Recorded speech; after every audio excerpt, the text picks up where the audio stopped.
Hey lawyers, are you using stories and examples effectively in your law firm website's content so that people understand your practice area and your law firm? If you're not, you really ought to be, and here's why.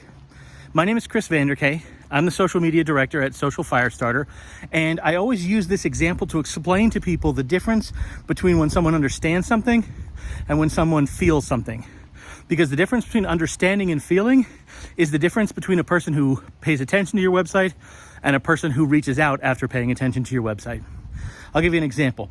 Let's say, for the sake of argument, this isn't a law firm, but this is an example for anybody who's ever had kids. They would understand this, right?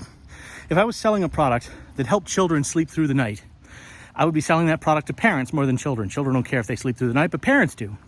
So what I would do is I would market to parents. Now, I would be making a mistake if I started that advertisement by saying, parents often have trouble sleeping through the night when they have a new child, right? The reason for that is not because it's not accurate. It absolutely is accurate.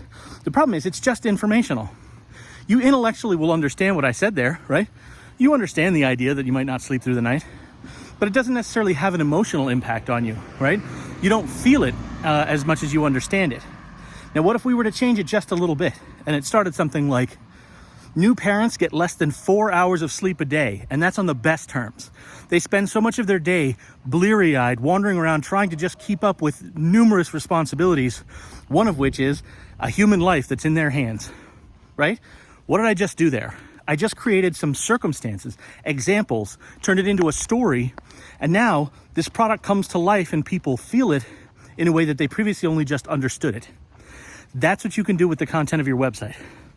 I'll give you for example. We'll just take family law, for instance, right? Let's say you have a page about divorce. If you started with something that was, we'll say it's professional, clean, there's nothing necessarily wrong with the words, but you started with something like, getting a divorce is never easy, even in the best of circumstances. Okay, well, yeah, that is true. And I understand that intellectually. I understand that. But I don't really feel it, right? And the people coming to your website, you want them to feel it because you want them to think that you understand them, and therefore you're going to be exactly the right person to help them. So what if you change that, still held that same central tenet, but how do you turn it into something that's a little more emotional?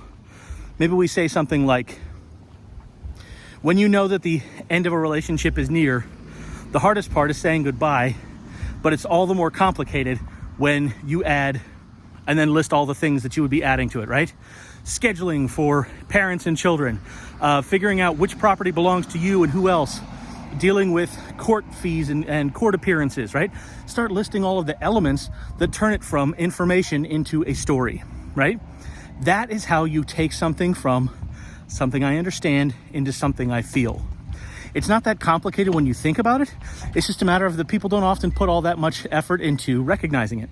So if you need any help with figuring out how to do that, how to get the most out of the content on your website by helping people to feel something instead of just understand it, please feel free to reach out to us. We do this all day long and we've gotten pretty good at it. Thanks.